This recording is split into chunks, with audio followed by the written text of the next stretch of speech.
हर साल आषाढ़ महीने के शुक्ल पक्ष की द्वितीया तिथि को ओडिशा के पुरी स्थित जगन्नाथ मंदिर से जगन्नाथ रथ यात्रा निकलती है। यह यात्रा में हिस्सा लेने के लिए दुनिया भर से श्रद्धालु पुरी पहुंचते हैं। 1 जुलाई को यह रथ यात्रा शुरू हो गई है, जो कि 12 जुलाई तक चलेगी। इस रथ यात्रा में भगवान जगन्नाथ, बहन सुभद्रा और भाई बलभद्र के साथ 3 भव्य रथों में सवार होकर निकलते हैं। भगवान जगन्नाथ की रथ यात्रा का शुभारंभ हो चुका है। कोरोना महामारी के चलते भक्तों को पिछले 2 साल से इस रथ यात्रा में जाने की अनुमति नहीं थी, लेकिन इस साल फिर से इसे शुरू किया गया है। 1 जुलाई से 12 जुलाई तक चलने वाली इस रथ यात्रा के लिए सुरक्षा के पुख्ता इंतजाम किए गए हैं।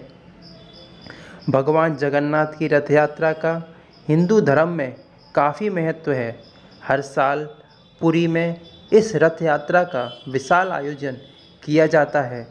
हिंदू पंचांग के मुताबिक हर साल आषाढ़ मास की शुक्ल पक्ष की द्वितीया तिथि को रथ यात्रा निकलती है। आपको बता दें कि उड़ीसा राज्य के पुरी में स्थित भगवान जगन्नाथ का मंदिर भारत के 4 पवित्र धामों में से एक है। भगवान जगन्नाथ की इस रथ यात्रा में उनके भाई बलभद्र और बहन सुभद्रा भी शामिल होती हैं। एक बार भगवान जगन्नाथ की बहन सुभद्रा ने नगर देखने की इच्छा की। बहन की इस इच्छा को पूरा करने के लिए भगवान जगन्नाथ और बलभद्र उन्हें रथ पर बैठाकर नगर दिखाने के लिए निकल पड़े। इस दौरान वे अपनी मौसी के घर भी गए, जो गुंडिया में रहती थी। तभी से इस रथ यात्रा की परंपरा शुरू हुई। रथ यात्रा के मौके पर आज हम आपको भगवान जगन्नाथ मंदिर से जुड़े कुछ रहस्यों के बारे में बताने जा रहे हैं। आइए आज हम जानते हैं कि क्या है वो रहस्य।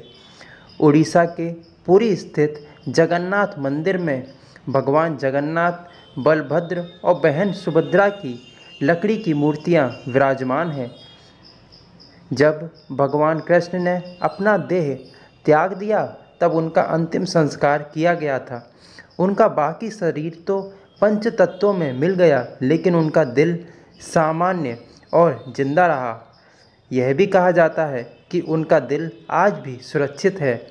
उनका यह दिल भगवान जगन्नाथ की मूर्ति के अंदर है और वह आज भी धड़कता है। हर 12 साल के बाद जगन्नाथ मंदिर में भगवान जगन्नाथ, बलभद्र और उनकी बहन सुभद्रा की मूर्ति को बदला जाता है। जब भी इन मूर्तियों को बदला जाता है, उस समय पूरे शहर की बिजली बंद कर दी जाती है।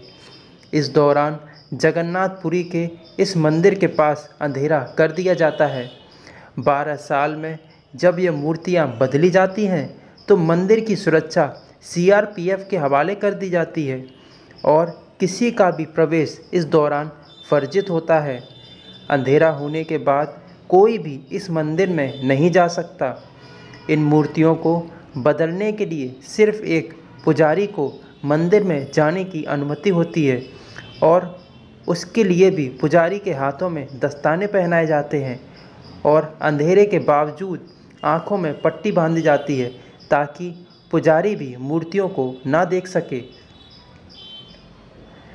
पुरानी मूर्तियों में से नई मूर्तियाँ बदली जाती हैं, उसमें एक चीज़ वैसी की वैसी ही रहती है, वह है ब्रह्म पदार्थ। इस ब्रह्म पदार्थ को पुरानी मूर्ति से निकालकर नई मूर्ति में डाल दिया जाता है। आइए जानते हैं कि क्या है ये ब्रह्म पदार्थ। ब्रह्म पदार्थ को लेकर ऐसा माना जाता है कि अगर इसे किसी ने भी देख लिया तो उसकी तुरंत मौत हो जाएगी। इस ब्रह्म पदार्थ को श्री कृष्ण से जोड़ा जाता है। बहुत से पुजारियों का कहना है कि मूर्तियां बदलते समय जब वह ब्रह्म पदार्थ को पुरानी मूर्तियों से नई मूर्तियों में डालते हैं तो उन्हें कुछ उछलता हुआ सा महसूस होता है।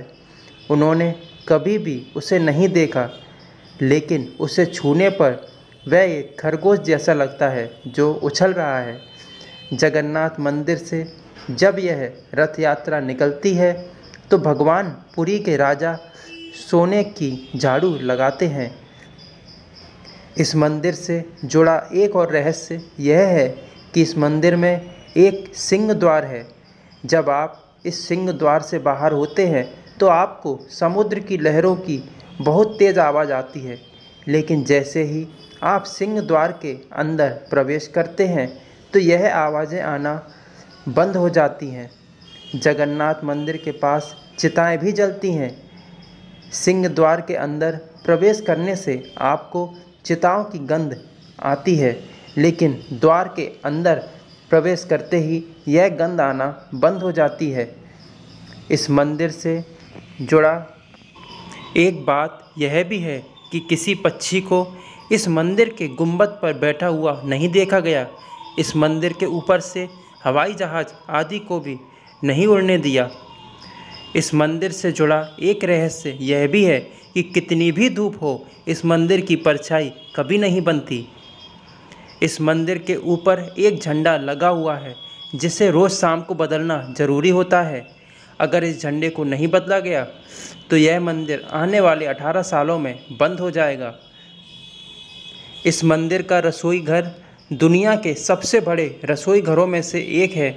यहाँ 500 रसोइये और उनके 300 सहयोगी काम करते हैं।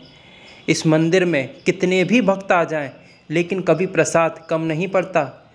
जैसे ही मंदिर के बंद होने का समय आता है तो यह प्रसाद अपने आप खत्म हो जाता है। यहाँ बनने वाला प्रसाद 7 बर्तनों में बनता है, जिसे एक ही लकड़ी के चूल्हे पर बनाया जाता है। यहाँ की खास बात यह है कि इस लकड़ी के चूल्हे पर सबसे पहले 7वें स्थान पर सबसे ऊपर रखे बर्तन का प्रसाद बनकर तैयार होता है, ना कि सबसे नीचे रखे हुए बर्तन का।